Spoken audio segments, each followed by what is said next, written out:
Meus amados, dando sequência à nossa série de mensagens, nós vamos fazer a leitura do capítulo 4 de Neemias.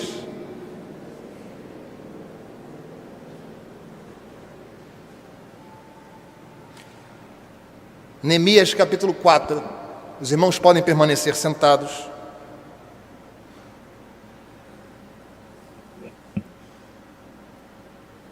Diz assim a palavra do Senhor. Você pode acompanhar a leitura silenciosamente. Diz assim: Tendo Sambalá ouvido que edificávamos o muro, ardeu em ira e se indignou muito e escarneceu dos judeus. Então falou na presença de seus irmãos e do exército de Samaria e disse: Que fazem estes fracos judeus? Permitir-se-lhes isso? Sacrificarão? Darão cabo da obra num só dia? Renascerão acaso dos montões de pó as pedras que foram queimadas? Estava com ele Tobias, o amonita, e disse: Ainda que edifiquem, vindo uma raposa, derribará o seu muro de pedra. Ouve, ó nosso Deus, pois estamos sendo desprezados. Caia o seu opróbrio sobre a cabeça deles. E faze que seja um despojo numa terra de cativeiro. Não lhes encubras a iniquidade e não se risque diante de ti o seu pecado, pois te provocaram a ira na presença dos que edificavam. Assim edificamos o muro e todo o muro se fechou até a metade da altura, porque o povo tinha ânimo para trabalhar. Mas ouvindo Sambalá e Tobias, os arábios, os amonitas, os asdoditas, que a reparação dos muros de Jerusalém ia avante e que já começavam a fechar-lhe as brechas, ficaram sobremodo irados. Ajuntaram todos de comum acordo para virem atacar Jerusalém e suscitar confusão ali. Porém nós oramos ao nosso Deus e como proteção pusemos guarda contra eles de dia e de noite.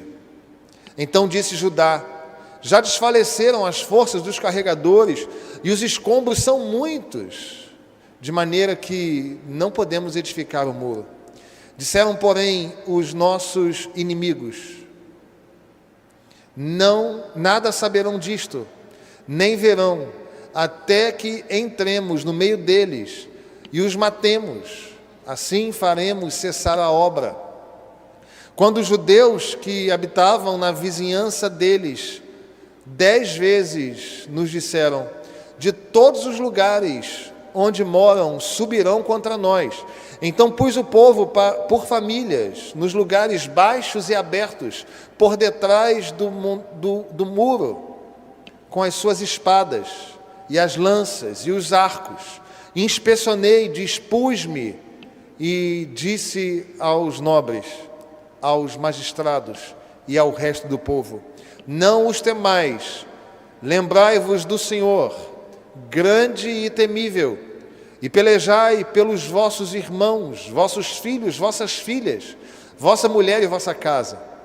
E sucedeu que, ouvindo os nossos inimigos, que já o sabíamos e que Deus tinha frustrado o desígnio deles, voltamos todos nós ao muro, cada um à sua obra. Daquele dia em diante, metade dos meus moços trabalhava na obra, e a outra metade empunhava lanças, escudos, arcos e couraças. E os chefes estavam por detrás de toda a casa de Judá. Os carregadores, que por si mesmos tomavam as cargas, cada um com uma das mãos fazia a obra e com a outra segurava a arma. Os edificadores, cada um trazia a sua espada à cinta, e assim edificavam o que tocava a trombeta, e o que tocava a trombeta estava junto de mim. Disse eu aos nobres: aos magistrados e ao resto do povo: grande e extensa é a obra, e nós estamos no muro, muito separados, longe uns dos outros. No lugar em que ouvirdes o som da trombeta, para ali acorrei a ter conosco. O nosso Deus pelejará por nós. Assim trabalhávamos na obra, e metade empunhava as lanças desde o raiar do dia até o sair das estrelas. Também nesse mesmo tempo disse eu ao povo: cada um com o seu moço fique em Jerusalém, para que de noite nos sirvam de guarda e de dia trabalhem. Nem eu, nem meus irmãos, nem meus moços, nem os homens da guarda que me seguiam largávamos as nossas vestes, cada um se deitava com as armas à sua direita. É a palavra do Senhor ao nosso coração. No capítulo 3 de Neemias, por ocasião do sermão do domingo próximo passado, nós conversamos e estudamos e pensamos e refletimos a respeito de atitudes que nós precisamos ter para a restauração.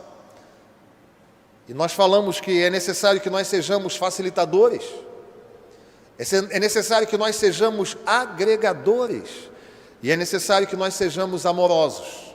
Nós falamos disto no domingo próximo passado. No entanto, o capítulo 4 de Neemias traz novas lições, novas reflexões. E eu quero compartilhar com você, portanto, gostaria que você permanecesse com a sua Bíblia aberta ou ligada, caso ela esteja em dispositivo eletrônico.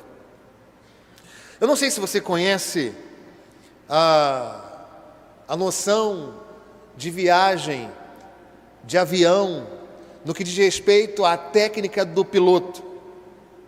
Não sei se você já teve a oportunidade de conversar com um deles. Mas o que interessa dizer é que o avião faz contato com aquelas torres que nós ouvimos, por vezes, em filmes, por exemplo, porque as torres dão ao avião a velocidade, dão a altura que eles devem voar, de modo que o satélite emite para o avião a direção exata e a velocidade precisa para que aquele caminho seja feito. E, independentemente de para onde se vai, o caminho é uma reta. O satélite coloca o avião naquela rota. E, por vezes, neste caminho, entre um ponto e outro, surgem ventos de lateral. Então, imaginem, o piloto tem um ponto de saída e um ponto de chegada, e ele vai seguir este caminho. E aí vem um forte vento lateral. Se o piloto permitir que o avião saia desta rota tracejada pelo radar, ele faz um voo curvo, numa parábola de maior distância, de maior investimento de combustível e de maiores riscos até o ponto final, em razão deste vento que o tira do trilho. Esta curva feita pelos aviões, quando os pilotos permitem a saída da rota, tem um nome. Você sabe como é que é o nome desta curva? Curva do cão. Pastor, tudo bem, eu só não estou entendendo o que isto tem a ver comigo. O que isto tem a ver comigo e com você é que o nosso rumo é traçado pelo próprio Deus na pessoa do Espírito Santo. E por vezes na caminhada nós recebemos ventos contrários que nos tiram ou que nos forçam ou que nos empurram para sair dessa rota traçada pelo Senhor. O que nos leva a um caminho mais longo, a um caminho mais arriscado, a um caminho que pode ser marcado por acidentes outros. O final é certo. O nosso avião vai chegar ao ponto correto, porque aquele que nos chamou e que começou a boa obra, ele vai nos fazer chegar na eternidade. Nós não perdemos salvação. Mas a jornada pode ser mais calamitosa, mais aflitiva, quando nós trilhamos a curva do cão. O texto que nós lemos, de Neemias 4, fala de um vento contrário. Neemias 4 apresenta o contexto de o povo já reconstruindo, e o versículo 1 do capítulo 4 já aponta para a ira dos inimigos do povo de Deus. Neemias, no capítulo 4, apresenta o que aconteceu naqueles 52 dias em que os muros de Jerusalém foram colocados de pé. Eles foram alvo dos mais diversos ataques, dos mais diversos ventos contrários. Sempre que o povo de Deus se levanta para fazer a obra de Deus, sempre que você se levanta como boca do Senhor no seu ambiente de trabalho, sempre que você se levanta como um servo de Deus na universidade, sempre que no convívio da família você se posiciona como um servo de Deus, fundamentado na palavra de Deus, você e eu vamos ter oposição, queridos. Haverá vento contrário no nosso voo.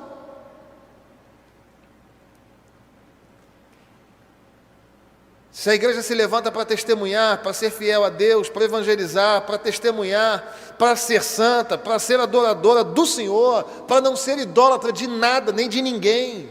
Quando a igreja se levanta assim, não tenha dúvida, nós vamos ter oposição, queridos. E ainda, à guisa de introdução, eu gostaria de olhar para esse texto e ver algumas características desses ataques inimigos contra o povo, ainda como introdução. Vamos olhar para o texto. Os versos do 1 ao 6 dizem que os inimigos se uniram para parar a obra de Deus. Você já viveu isso? Ainda estamos na introdução. Você se levanta como boca de Deus. Você se levanta como um servo de Deus que testemunha. Você se levanta como aquele que traz uma palavra fundamentada na Bíblia. Você se levanta como aquele que é servo de Deus reconhecido, tido e havido como filho do Senhor nos mais diversos ambientes. Sabe o que acontece, queridos? Surgem Sanbalá, Tobias e tantos outros que se unem a fim de que a obra do Senhor pare, a fim de que você deixe de testemunhar, a fim de que você deixe de evangelizar, a fim de que você deixe de orar. É engraçado que quando está tudo destruído, quando a vida caminha no caos, ninguém fala nada a seu respeito. A minha avó, uma serva do Senhor, dizia que só recebe pedrada árvore que dá fruto. Se você tem uma mangueira cheia de mangas, é certo que você vai passar um dia ali embaixo e vai ver meninos jogando pedra para derrubar as mangas. Se você dá frutos, os inimigos vão se unir para tentar parar a obra de Deus. É isso que nós vivemos a cada dia na nossa igreja, nas igrejas do Senhor espalhadas pelo planeta. Nós vamos ter resistências as mais diversas. Mas não apenas isto. Os inimigos ficam irados por causa do progresso da obra de Deus. É interessante isso também. O verso 1 diz claramente que, tendo Sanbalá ouvido que edificávamos o muro, ardeu em ira. E aí a gente vai pesquisar lá na língua original e vai perceber que este arder é ter ira profunda. Não é só aquele incômodo, não. Os inimigos ficam irados com o progresso da obra de Deus. Portanto, se o Evangelho avança, se os inimigos sabem que a sua casa está sendo colocada em ordem, que você, por ação do Espírito Santo, tem mudado a sua vida, eles vão se irar contra isto. Existem orquestrações as mais diversas. Existem rancores e ódios os mais diversos contra o povo de Deus. E isto não é de hoje. Mas não apenas isto, diz a palavra do Senhor que os inimigos escarnecem, fazem piada. contra a obra do Senhor e contra os seus eleitos. O verso 1 diz: e se indignou muito e escarneceu dos judeus. Eu não sei se você já viveu essa experiência, mas eu já vivi, de ser um servo do Senhor que dá testemunho no ambiente de trabalho, e alguém fala a seu respeito: ali um Bíblia, ali ele é pastor, como se isso fosse uma acusação, como se isso fosse motivo de piada.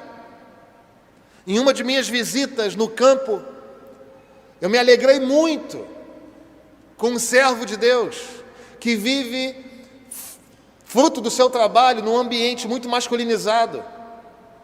E uma vez servo do Senhor, sabe como é que ele é chamado? O nova criatura. Olha lá o nova criatura, como se isso fosse ofensivo. E quando esse irmão nosso em Cristo me falou isso, eu glorifiquei o Senhor, falei: Senhor, obrigado, porque somos sim nova criatura. Mas o que acontece, queridos, é que eles querem sim escarnecer, fazer piada, fazer chacota do povo de Deus, ridicularizando o povo de Deus. Os inimigos fazem isto e não é de hoje. O verso 12 diz que os inimigos também espalham boatos. Olha o que diz a palavra de Deus: quando os judeus habitavam na vizinhança deles, 10 vezes nos disseram: de todos os lugares onde moram, subirão contra nós. Os inimigos também, visando a parar a obra de Deus, vão espalhar boatos, vão falar mentiras, vão falar coisas de você que você não fez. Mas isto é o espírito que habita neles, tentando impedir o avanço, o progresso da obra de Deus. É assim.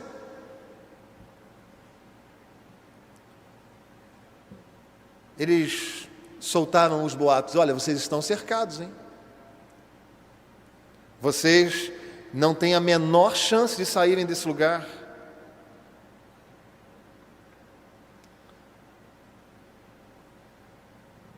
O que acontece, queridos, é que nós vemos aqui uma infinidade de ações dos inimigos contra o povo de Deus que faz a sua obra. Os inimigos tentam paralisar a obra, destruindo o povo de Deus. O verso 11 diz o seguinte: disseram, porém, os nossos inimigos: nada saberão disto, nem verão, até que entremos no meio deles e os matemos. Assim faremos cessar a obra. Deixa eu dizer uma coisa para você, irmãos, em nome de Jesus: que o sangue do Cordeiro cubra a catedral e cubra as igrejas sérias espalhadas pelo planeta. Mas existem pessoas queimando incenso a Satanás. Existem no século 21 adoradores do diabo, que plantam pessoas dentro das igrejas para causar discórdia, para causar problemas os mais diversos. E as pessoas entram, essas pessoas enviadas pelo diabo, entram nas igrejas, se fingem de crentes, fingem ser gente boa, fingem ser servos do Senhor, e na verdade estão entrando para destruir por dentro.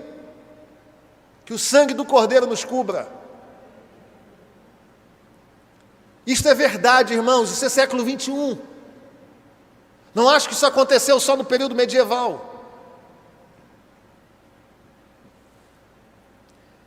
E diante dessas estratégias do diabo, diante dessas estratégias da carne e do mundo, uma pergunta pode surgir no seu coração: como levar a missão de Deus adiante, apesar da oposição do inimigo? É sobre isso que eu quero compartilhar com você nessa manhã. Como levar a missão de Deus adiante, apesar da oposição do inimigo. Nós vamos olhar para este texto e vamos aprender algumas lições, ainda que brevemente, a fim de que você entenda que quando você for perseguido, há possibilidade de ainda assim manter-se firme na obra para a qual você foi chamado. Em primeiro lugar, continue fazendo a sua parte. O verso 15 diz assim, queridos: e sucedeu que, ouvindo os nossos inimigos, que já o sabíamos e que Deus tinha frustrado o desígnio deles, voltamos todos nós ao muro, cada um à sua obra.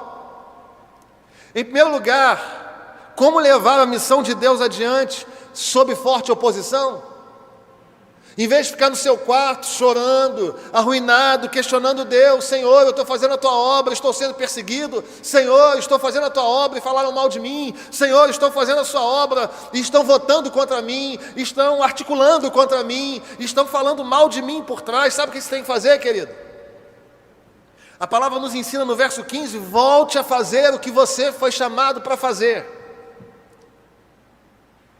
Quando o povo de Deus soube que eles estavam articulando tudo isto, cada um voltou para o seu lugar no muro e vamos continuar a fazer aquilo que o Senhor nos mandou fazer. Volte para o seu lugar, volte para a sua obra, volte para o seu ministério, volte para o seu envolvimento, volte para o seu projeto. Muitos se envolvem no trabalho e se deixam envolver tanto a ponto de se afastar do Deus do trabalho. Muitos na caminhada da vida cristã, porque sofreram, porque somos imperfeitos, se chatearam com o irmão e aí a partir daí não visita mais, não ora mais, não prega mais, não leciona mais, não visita mais, não se reúne mais, porque está magoado. Meu irmão, em nome de Jesus, volta para o seu lugar no muro. O mundo não é um parque de diversões. E o Evangelho do Senhor precisa de você. Vai haver perseguição, vai haver oposição, mas continue fazendo aquilo para o que você foi chamado. Continue fazendo a sua parte. Segundo lugar, mantenha-se trabalhando e atento. O verso 16, 17 e 18 nos dizem assim: daquele dia em diante, metade dos moços trabalhava na obra, e a outra metade empunhava lanças, escudos, arcos e couraças, e os chefes estavam por trás de toda a casa de Israel. Os carregadores, que por si mesmos tomavam as cargas, cada um com uma das mãos fazia a obra e com a outra segurava a arma. Os edificadores, cada um trazia a sua espada na cinta, e assim edificavam. O que tocava a trombeta estava junto a mim. Em primeiro lugar, queridos, continue fazendo aquilo que Deus chamou para fazer. Mas em segundo lugar, mantenha-se trabalhando e atento. Eles trabalhavam e vigiavam. Os moços, os chefes, os carregadores, os edificadores, todos eles trabalhavam e vigiavam. Muitos se envolvem tanto com o trabalho que deixam de vigiar. Muitos se envolvem tanto com a atividade que deixam de orar. Muitos obreiros se perdem no trabalho e se cansam na obra.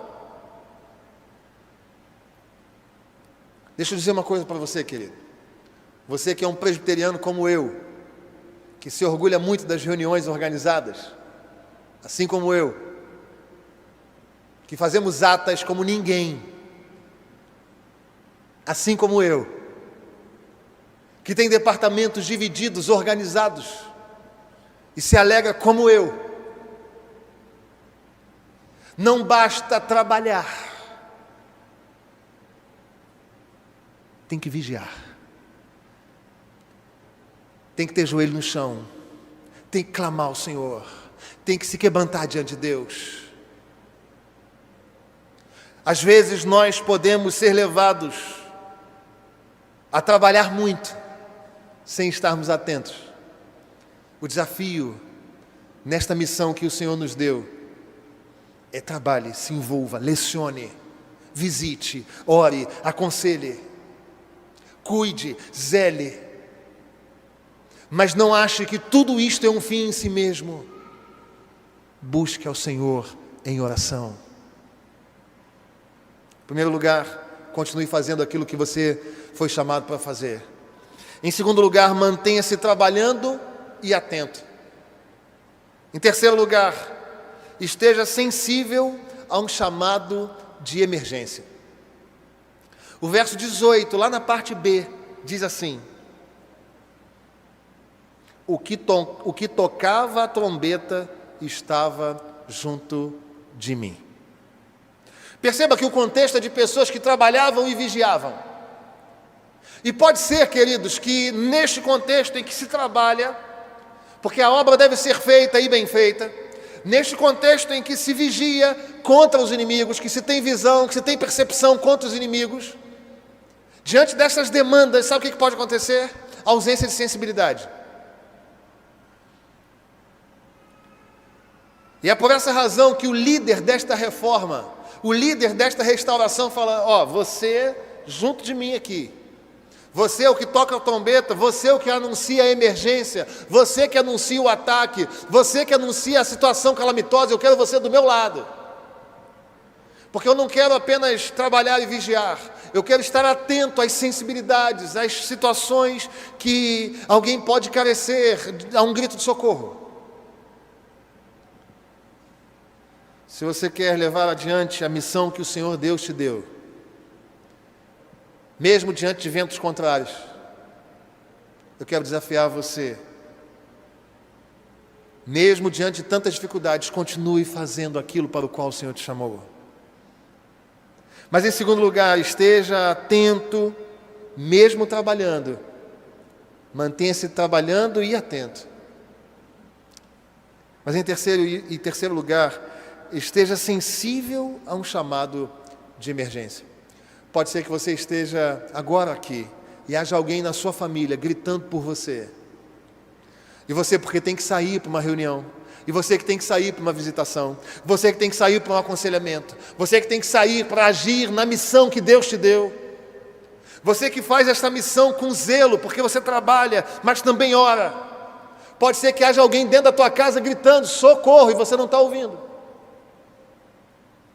Pode ser que você que esteja querendo alcançar o mundo, esteja perdendo o irmão que está sentado agora do seu lado aí. Pode ser que você que esteja tão preocupado com as dificuldades dos campos missionários os mais diversos, esteja perdendo o seu melhor amigo de trabalho, o seu melhor amigo da universidade, porque eles estão gritando socorro e a gente não está vendo, porque a gente está envolvido com o trabalho de Deus, envolvido com a nossa espiritualidade, e a gente não tem sensibilidade para ouvir os clamores de socorro do mundo à nossa volta. Só que se nós queremos ser chamados pelo Senhor para agir nesta missão, nós precisamos ter sensibilidade a um chamado de emergência. Quarto lugar, uma lição linda. Nesta missão de Deus, fiquem perto um do outro. Olha o que diz o verso 19, irmãos, que coisa linda. A gente quer seguir com a obra de Deus, a gente quer seguir fazendo o trabalho do Senhor, a gente quer seguir fazendo aquilo que o Senhor nos chamou. Mas eu não falo com fulano, não. Não gosto dele, não trabalho com ele. Pastor, é o seguinte, se o senhor quiser que fulano trabalhe, o senhor bota para trabalhar num outro grupo. Nesse grupo aqui, ó, aqui não, aqui é o meu grupo. Olha o que diz o verso 19. Disse eu aos nobres, aos magistrados e ao resto do povo: grande e extensa é a obra, e nós estamos no muro, muito separados, longe uns dos outros. Pode chegar para cá. Chega aí. O que acontece, queridos, é que se nós somos chamados para uma obra de restauração, para levar avante a missão que Deus nos deu, nós precisamos estar próximos, juntos, colados, unidos, irmanados. Não somos iguais, mas o lugar em que o Senhor ordena a sua bênção é na comunhão dos santos do Senhor. Como é bom e como é agradável viverem separados os irmãos. É viverem unidos os irmãos, e é ali naquela união que o Senhor ordena a sua bênção. Salmo 133. Um cordão de 3 dobras não se quebra com facilidade. Nós precisamos de Deus, mas nós precisamos de pessoas, queridos. Nós não somos rivais, não, nós somos parceiros. Somos membros do mesmo corpo. Somos ovelhas de um mesmo rebanho. Somos soldados de um mesmo exército. Somos jogadores de um mesmo time. Nós estamos do mesmo lado, irmãos. Estamos engajados na mesma obra. Estamos lutando pela mesma causa.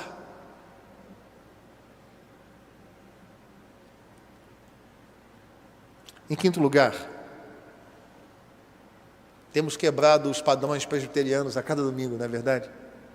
Tenho ficado feliz com alguns irmãos que têm trazido caneta para anotar os tópicos. Lindo isso. Glória a Deus por isso. Estamos todos aprendendo na palavra. Em quinto lugar, trabalhe na medida das suas forças. O verso 21 diz o seguinte: assim trabalhávamos na obra, e metade empunhava as lanças, desde o raiar do dia até o sair das estrelas. Não era sem controle, não era sem tempo, não era até morrer, não era como um workaholic. A obra do Senhor não se faz desse jeito. Aliás, o próprio Deus, na criação, nos ensinou como é que se faz. Há um tempo de trabalho, mas há um tempo de descanso. Há um tempo de atividades e há um tempo de parar de fazer atividades. Há um tempo de começar a reunião, mas há um tempo para acabar a reunião. E como é difícil isto, não é, irmãos?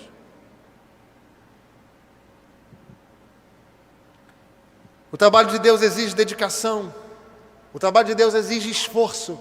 O trabalho de Deus exige suor. O trabalho de Deus exige constância. O trabalho de Deus para o qual Ele nos chamou não pressupõe o ócio, pressupõe a atividade,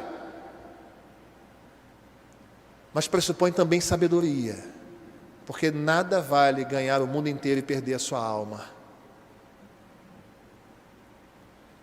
Meu irmão presbítero, meu irmão diácono, meu irmão pastor,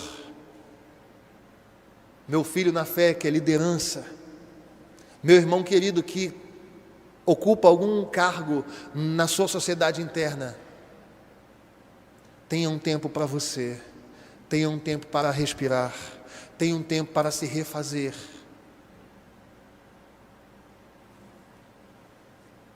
Se quisermos ver a reconstrução da família, da igreja, da sociedade, precisamos trabalhar ao máximo no tempo que nos é dado o trabalho, mas descansar também, porque nós só vamos levar à frente a obra do Senhor tendo este tempo de descanso.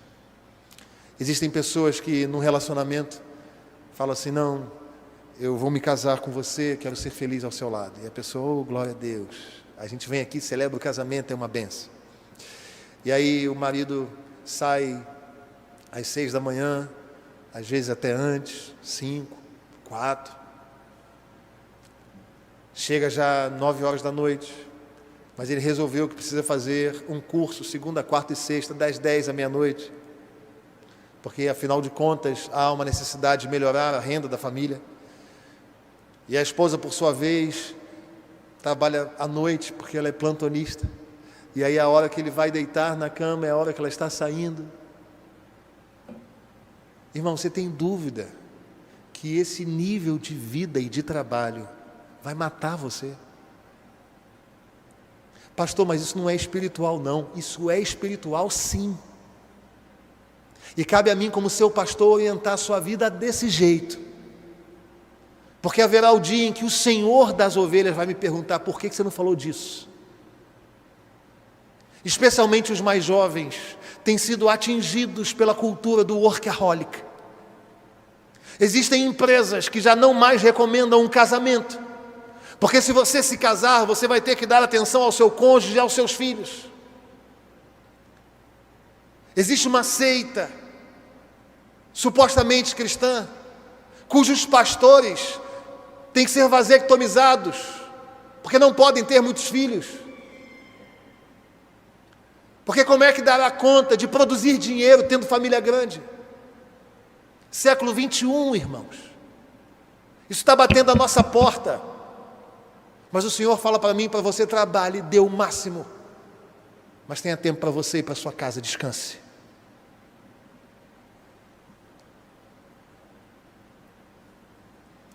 Em sexto lugar, confie em Deus, mas seja cauteloso.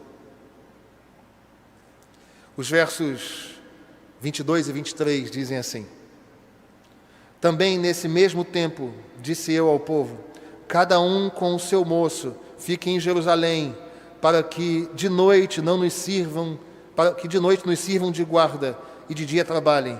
Nem eu, nem meus irmãos, nem meus moços, nem os homens da guarda que me seguiam, largávamos as nossas vestes. Cada um se deitava com as armas e à sua direita. Existe uma máxima interessante entre muitos evangélicos hoje em dia, que é a seguinte: Covid não me pega, sou um servo do Senhor. Vou fazer visita num hospital, numa ala de Covid sem máscaras,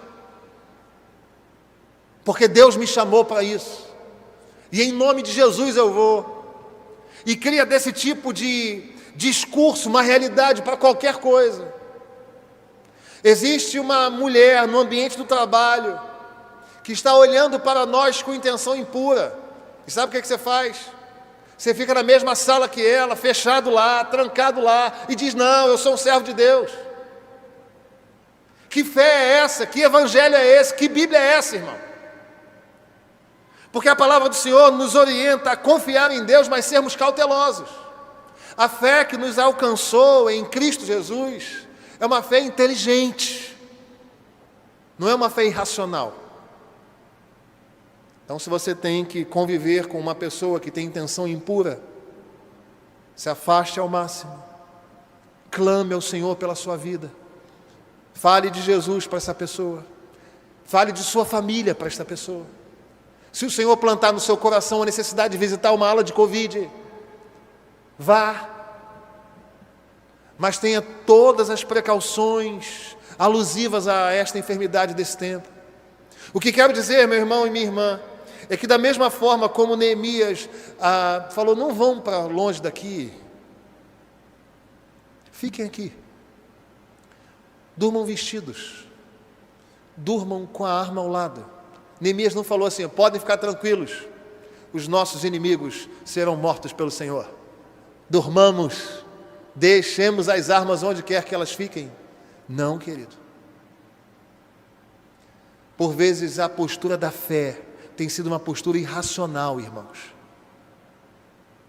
Mas o nosso Deus nos chama à sabedoria e ao senso. A palavra de Deus diz para nós não colocarmos o nosso Deus à prova. Foi esta a arma de Satanás tentando ao Senhor Jesus Cristo. Se joga daqui, não é você o Filho de Deus?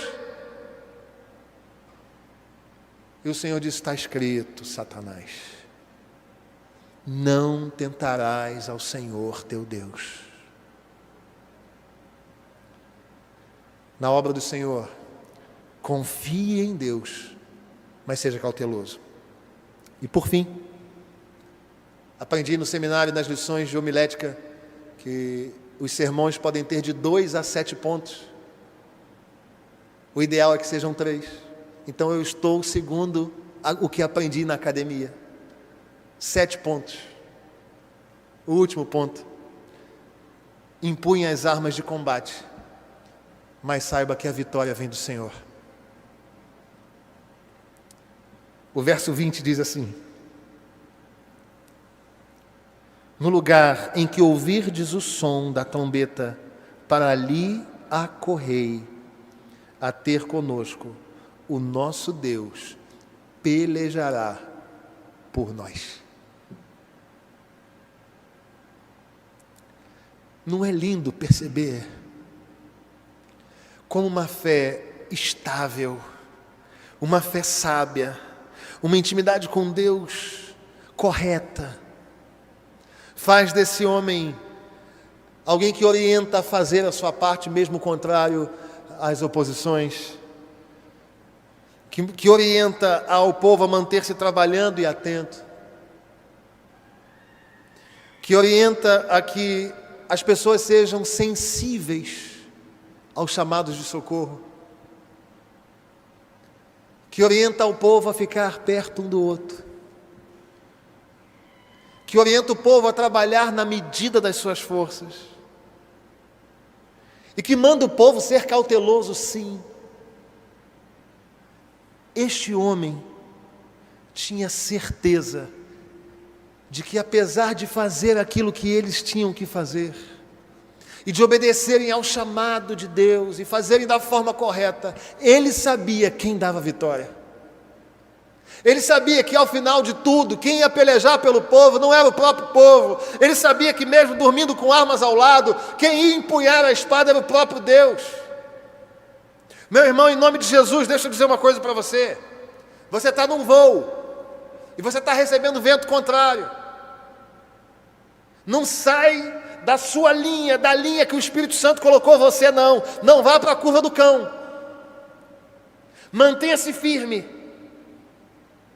E compreenda de uma vez para sempre que não é esse vento contrário que vai impedir a sua aeronave de sair do ponto que o Senhor te chamou e te levar ao ponto que Ele determinou.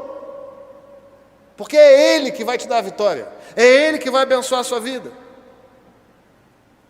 Isso me faz lembrar Êxodo 14, no verso 14, quando o povo fugia do Egito e diante do mar o povo começou a reclamar com Moisés.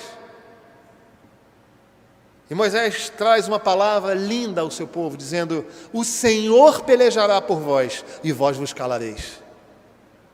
Isso me faz lembrar o texto do segundo livro das Crônicas, no capítulo 20, quando Josafá recebe da parte de Deus a orientação: coloca os cantores para irem à frente, vão louvando. E diz-nos a palavra do Senhor que, enquanto eles louvavam, o próprio Deus dava cabo dos inimigos de Josafá. Nunca foi você, nunca foi a força do seu braço, foi o seu Deus que te teve nas mãos todos esses dias, mesmo diante de ventos contrários. Quais as batalhas que você tem pela frente, meu irmão? Quais as batalhas que você está enfrentando agora? Que tipo de ataque inimigo está sendo enviado contra a sua vida? Neemias enfrentou oposição. Os grandes homens de Deus do Antigo Testamento enfrentaram oposição. O próprio Senhor Jesus Cristo enfrentou oposição. A igreja na história enfrentou oposição. E você continua achando que dar testemunho na faculdade, que glorificar a Deus no ambiente de trabalho, que ser luz na vizinhança, que tornar-se um pacificador em um mundo radical e idiotamente dividido, que ser moderado e equilibrado quando a insensatez é tão presente, você imaginou que ser assim não ia gerar oposição para você? Você será perseguido e questionado. Você receberá oposição mesmo fazendo bem. Você receberá ataques mesmo sendo obediente ao que o Senhor mandou. Mantenha-se firme, rumo ao alvo. Na missão, no anúncio. E lembre-se, aquilo que o Senhor mesmo nos disse em Mateus capítulo 5, no verso 12. Bem-aventurados sois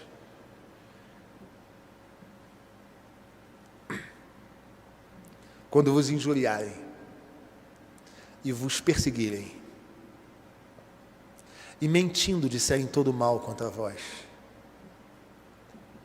Glorificai e exultai, porque é grande o vosso galardão nos céus.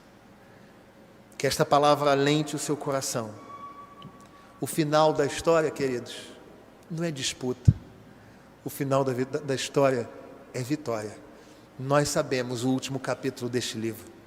Mantenha-se firme no seu voo. Não deixe que os ventos contrários tirem você da sua rota. Não acesse a curva do cão. Mantenha-se naquilo que o Espírito Santo de Deus tem direcionado para a sua vida. A peleja é grande, a batalha é grande, mas é o Senhor que nos dá a vitória.